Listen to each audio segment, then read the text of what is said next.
Side ಬಿಡದಿದ್ದಕ್ಕೆ ನಕಲಿ gun ತೋರಿಸಿ ಬೆದರಿಕೆ ಹಾಕಿದ್ದ ಪುಂಡರನ್ನ ಪೊಲೀಸರು ಬಂಧಿಸಿದ್ದಾರೆ. ಬೆಂಗಳೂರು ಕುಣಿಗಲ್ ಹೆದ್ದಾರಿಯಲ್ಲಿ ಯುವಕರು ಪುಂಡಾಟ ಮೆರೆದಿದ್ದಾರೆ. ಕಾರಿನ ಮುಂದೆ ಹೋಗ್ತಾ ಇದ್ದ ಲಾರಿ ಸೈಡ್ ಬಿಡ್ತಿಲ್ಲ ಅಂತ ಗನ್ ತೋರಿಸಿದ್ದಾರೆ. ಯುವಕರ ಹುಚ್ಚಾಟದ ವಿಡಿಯೋ ವೈರಲ್ ಬೆನ್ನಲ್ಲೇ ಆರೋಪಿಗಳಾದ ಪ್ರೀತಮ್, ಲಿಖಿತ್, ಗಗನ್ ಅನ್ನೋರನ್ನ ಪೊಲೀಸರು ಬಂಧಿಸಿದ್ದಾರೆ. ಆರ್ಮ್ಸ್ ಆಕ್ಟ್ 25 ಅಡಿ ಕುದೂರು ಠಾಣೆಯಲ್ಲಿ ಪ್ರಕರಣ ದಾಖಲಾಗಿದೆ. ಹೇಮಾವತಿ ನದಿ ಮೂಲದ ಜಾಗದ ಮೇಲೂ ಸಾಯಿಲ್ ಮಾಫಿಯಾದ ಕಣ್ಣು ಬಿದ್ದಿದ್ದು ಬೆಂಗಳೂರು, ಹಾಸನ, ಮೈಸೂರಿನ ನೀರಿನ ಮೂಲಕ ಸಂಚಕಾರ ಎದುರಾಗಿದೆ. ಮೂಡಿಗೆರೆ ತಾಲೂಕಿನ ಜಾವಳಿ ಬಳಿ ಹುಟ್ಟುವ ಹೇಮಾವತಿ ನದಿಯಲ್ಲಿ ಅಕ್ರಮವಾಗಿ ಮಣ್ಣನ್ನ ತೆಗೆದು ಭಾರೀ ಹಣಕ್ಕೆ ದಂಧೆಕೋರರು ಮಾಡ್ತಿದ್ದಾರೆ. ಬೇಕಾದವರಿಗೆ ಜೆಸಿಬಿ ಮೂಲಕ ಮಣ್ಣು ಪೂರೈಕೆ ಮಾಡ್ತಿದ್ದು ಜಿಲ್ಲಾಡಳಿತ ಕಣ್ಮುಚ್ಚಿ ಕುಳಿತಿದೆ. ಸಾವಿರಾರು ಎಕರೆ ಜಮೀನು, ರೈತರ ದನ ಕರುಗಳಿಗೆ ವರವಾಗಿರೋ ಹೇಮಾವತಿ ನದಿಯಲ್ಲಿ ನೀರಿನ ಅಭಾವ ಉಂಟಾಗುವ ಸಾಧ್ಯತೆ ಇದ್ದು ಕೂಡಲೇ ಅಕ್ರಮ ಮಣ್ಣು ಮಾಫಿಯಾಗೆ ಬ್ರೇಕ್ ಹಾಕಿ ಕ್ರಮ ಕೈಗೊಳ್ಳುವಂತೆ ಸ್ಥಳೀಯರು ಆಗ್ರಹಿಸಿದ್ದಾರೆ. ಮನರೇಗಾ ಯೋಜನೆ ರದ್ದುಪಡಿಸಿ ಬಿಬಿಜಿ ರಾಮ್ಜಿ ಅಂತ ಹೊಸ ಯೋಜನೆ ಜಾರಿಗೊಳಿಸಿದ ಕೇಂದ್ರ ಸರ್ಕಾರದ ವಿರುದ್ಧ ಕಾಂಗ್ರೆಸ್ ಪ್ರತಿಭಟನೆ ನಡೆಸಿದೆ. ಧಾರವಾಡ ಜಿಲ್ಲಾಧಿಕಾರಿಗಳ ಕಚೇರಿ ಎದುರು ಕಾಂಗ್ರೆಸ್ ಕಾರ್ಯಕರ್ತರು ಪ್ರತಿಭಟನೆ ನಡೆಸಿದ್ರು. ಮನರೇಗಾವನ್ನ ಉಳಿಸಿ ಅಂತ ಆಗ್ರಹಿಸಿದ್ರು. ಶಾಸಕ ವಿನಯ್ ಕುಲಕರ್ಣಿ ಪತ್ನಿ ಶಿವಲೀಲಾ ಕುಲಕರ್ಣಿ ನೇತೃತ್ವದಲ್ಲಿ ಪ್ರತಿಭಟನೆ ನಡೆಯಿತು. ಶಾಲಾ ಮಾನ್ಯತೆ ನವೀಕರಣ ಸೇರಿದಂತೆ ವಿವಿಧ ಬೇಡಿಕೆ ಈಡೇರಿಕೆಗೆ ಒತ್ತಾಯಿಸಿ ಚಾಮರಾಜನಗರದಲ್ಲಿ ಜಿಲ್ಲಾ ಖಾಸಗಿ ಶಿಕ್ಷಣ ಸಂಸ್ಥೆಗಳ ಒಕ್ಕೂಟ ಪ್ರತಿಭಟನೆ ನಡೆಸಿದ್ರು. ಮಾನ್ಯತೆ ನವೀಕರಣ ಪ್ರಕ್ರಿಯೆಯನ್ನ ಏಕಗಕ್ಷಿ ಯೋಜನೆಯಡಿ ತರಬೇಕು, ಕನಿಷ್ಠ 10 ವರ್ಷಗಳ ಅವಧಿಗೆ ಮಾನ್ಯತೆ ನವೀಕರಣ ಮಾಡಬೇಕು, ಶಾಲೆಗಳಿಗೆ ಭೂ ಪರಿವರ್ತನೆ ನಿಯಮ ಕೈಬಿಡಬೇಕು, ಆರ್ಟಿಇ ಯೋಜನೆಯಡಿ ಬಾಕಿ ಇರುವ ಹಣ ಬಿಡುಗಡೆ ಮಾಡಬೇಕು ಅಂತ ಒತ್ತಾಯಿಸಿದ್ರು. ನಗರದ ಪ್ರಮುಖ ರಸ್ತೆಗಳಲ್ಲಿ ಪ್ರತಿಭಟನಾ ಮೆರವಣಿಗೆ ಮಾಡಿ ಜಿಲ್ಲಾಧಿಕಾರಿಗೆ ಮನವಿ ಸಲ್ಲಿಸಿದರು. ಪವರ್ ಪ್ಲಾಂಟ್ ಯೋಜನೆಯ ಭೂಮಿ ಪೂಜೆ ವೇಳೆ ಹೈಡ್ರಾಮಾ ನಡೆದಿದೆ. ಮಂಡ್ಯದ ಪಾಂಡವಪುರದ ಬಳಿ 4.5 ಮೆಗಾವ್ಯಾಟ್ ಸೋಲಾರ್ ಪ್ಲಾಂಟ್ ಯೋಜನೆಗೆ ಶಂಕುಸ್ಥಾಪನೆ ಮಾಡಲು ಶಾಸಕ ದರ್ಶನ್ ಪುಟ್ಟಣ್ಣಯ್ಯ ಹಾಗೂ ಅಧಿಕಾರಿಗಳು ಆಗಮಿಸಿದ್ರು. ಆದರೆ ಯೋಜನೆಗೆ ಸ್ಥಳೀಯ ಗ್ರಾಮ ಪಂಚಾಯತ್ ಅಧ್ಯಕ್ಷರು, ಸದಸ್ಯರು ವಿರೋಧಿಸಿದ್ದಾರೆ. ಸೋಲಾರ್ ಪ್ಲಾಂಟ್ ಯೋಜನೆಯಿಂದ ಕೆಲವು ರೈತರು ಭೂಮಿ ಕಳೆದುಕೊಳ್ಳಬೇಕಾಗುತ್ತೆ. ಗ್ರಾಮ ಪಂಚಾಯಿತಿ ವತಿಯಿಂದ ಅನುಮತಿಯನ್ನು ಪಡೆದಿಲ್ಲ.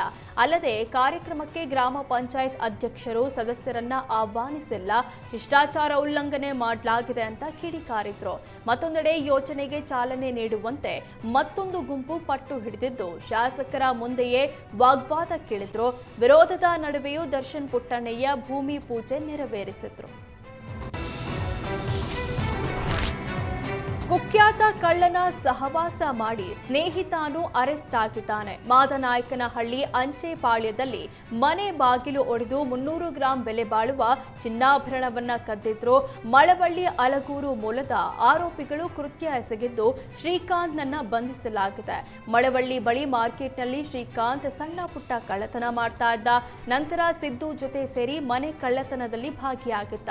ಬೈಕ್ನಲ್ಲಿ ಬಂದು ಕಳ್ಳತನ ಮಾಡಿ ಇಬ್ಬರು ಎಸ್ಕೇಪ್ ಆಗಿದ್ರು. ಶ್ರೀಕಾಂತ್ ಬಂಧನವಾಗಿದ್ದು ಪೊಲೀಸರು ಹುಡುಕಾಟ ನಡೆಸಿದ್ದಾರೆ. ಬಂಧಿತನಿಂದ 40 ಲಕ್ಷ ಮೌಲ್ಯದ 350 ಗ್ರಾಂ ಚಿನ್ನಾಭರಣ ವಶಕ್ಕೆ ಪಡೆಯಲಾಗಿದೆ. ಮಾದನಾಯಕನಹಳ್ಳಿ ಪೊಲೀಸ್ ಠಾಣೆಯಲ್ಲಿ ಪ್ರಕರಣ ದಾಖಲಾಗಿದೆ. ಕೇಂದ್ರ ಸರ್ಕಾರ ಜಾರಿಗೆ ತಂದಿರುವ ರಾಮ್ಜಿ ಬಿಲ್ ಕಾಯ್ದೆ ವಿರೋಧಿಸಿ ಕಾಂಗ್ರೆಸ್ ಪ್ರತಿಭಟನೆ ನಡೆಸಿದ್ದಾರೆ. ಶಿವಮೊಗ್ಗದ ಗಾಂಧಿ ಪಾರ್ಕ್ನಲ್ಲಿ ಜಿಲ್ಲಾ ಕಾಂಗ್ರೆಸ್ ವತಿಯಿಂದ ಪ್ರತಿಭಟನೆ ನಡೆಯಿತು. ಜಿಲ್ಲಾ ಕಾಂಗ್ರೆಸ್ ಅಧ್ಯಕ್ಷ ಆರ್ ಪ್ರಸನ್ನಕುಮಾರ್ ನೇತೃತ್ವದಲ್ಲಿ ಪ್ರತಿಭಟನೆ ಮಾಡಲಾಯಿತು.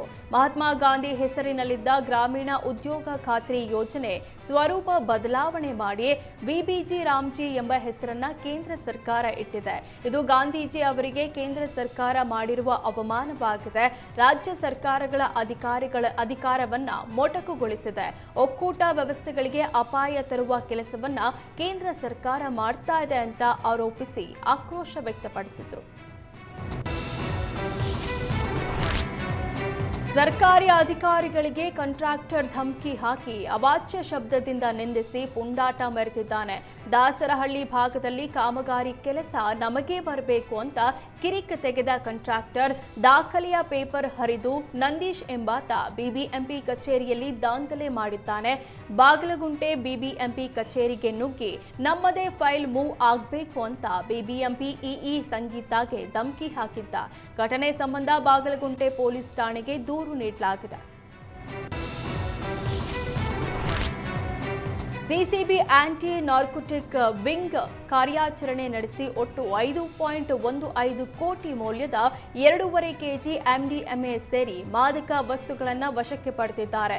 ಮಾರತ್ತಹಳ್ಳಿಯ ಬಾಡಿಗೆ ಮನೆಯಲ್ಲಿದ್ದ ವಿದೇಶಿ ಪ್ರಜೆ ಎರ್ನೆಸ್ಟ್ ಉಘಾ ಬಂಧಿತ ಆರೋಪಿ. ಈ ಹಿಂದೆ ಕಾಡುಗೋಡಿ ಹೆಣ್ಣೂರು ಪೊಲೀಸರಿಂದ ಡ್ರಗ್ ಪೆಡ್ಲಿಂಗ್ ಕೇಸ್ನಲ್ಲಿ ಬಂಧಿತನಾಗಿದ್ದ. ಜೈಲಿನಿಂದ ಬಿಡುಗಡೆಯಾಗಿ ಬಂದು ಮತ್ತೆ ಹಳೆ ಚಾಳಿ ಮುಂದುವರೆಸಿದ್ದ.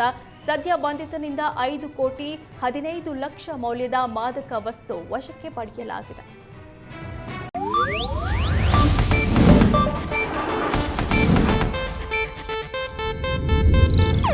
ಇದು ಏಷ್ಯಾನೆಟ್ ನ್ಯೂಸ್ ನೆಟ್ವರ್ಕ್ ಪ್ರಸ್ತುತಿ.